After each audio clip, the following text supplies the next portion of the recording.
The first financial statement that we're going to do a deep dive on is the profit and loss. Like we spoke about earlier, you may also hear the term income statement, which is really just the same thing. This statement has one purpose only, and that is to tell you about the performance of your business, or rather, the profitability of your business. It's separated in these distinct sections.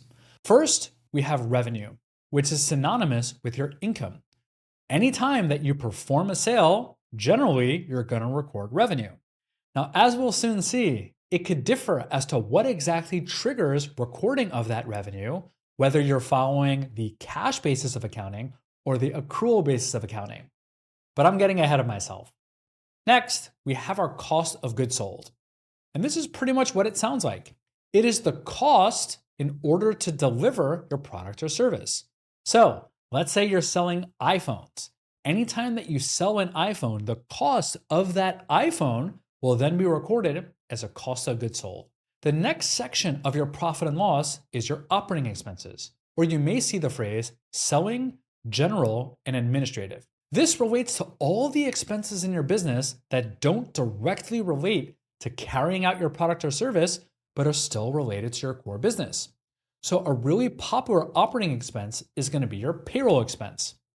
Other operating expenses can be office supplies or software or professional fees such as legal fees.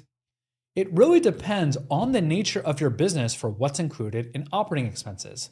For example, in our accounting firm, Mighty Digits, payroll fees are a cost of goods sold. When we deliver our service to our customer, we need our employees in order to carry out that service, making it a cost of goods sold. For another company, all the payroll fees may be an operating expense. It depends on the nature of the business.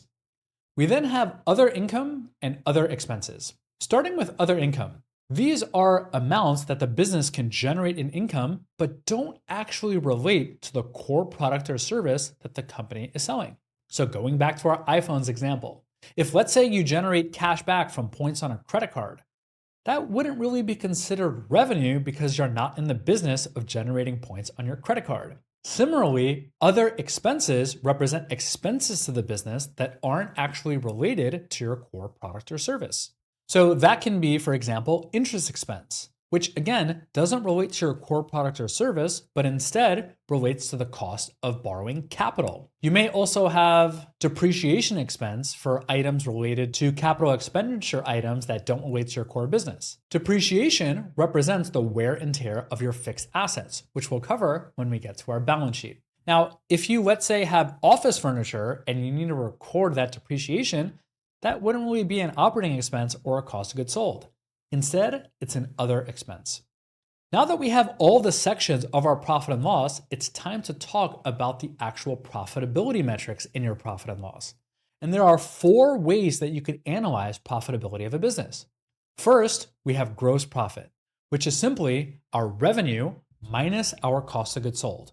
Now, this to me is a really important metric because however high your gross profit is will be the highest amount of cash that you could eventually receive from the business related to your actual operations.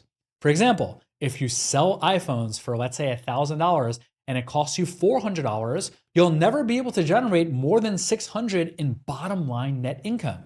Your gross profit is what will be available for all the other expenses in your business. Then we have net operating income. Net operating income is your gross profit minus your operating expenses.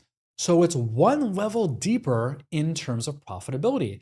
It's all the profit that's left over after you subtract out the cost to operate your business. Then we have net other income, which is really simple. Take your other income, subtract your other expenses, and you get net other income. Finally, we have net income. This is the granddaddy profitability metric of your business, and it represents all of your income accounts minus all of your expense accounts. Now, you may show net income either before tax or after tax, depending on how your business is structured and whether you have profitability. But as you can see, this statement is really just designed to tell you one thing. Are you generating a profit or are you generating a loss? And now let's move on to a much more important financial statement, in my opinion, perhaps the most important of all of them, the balance sheet.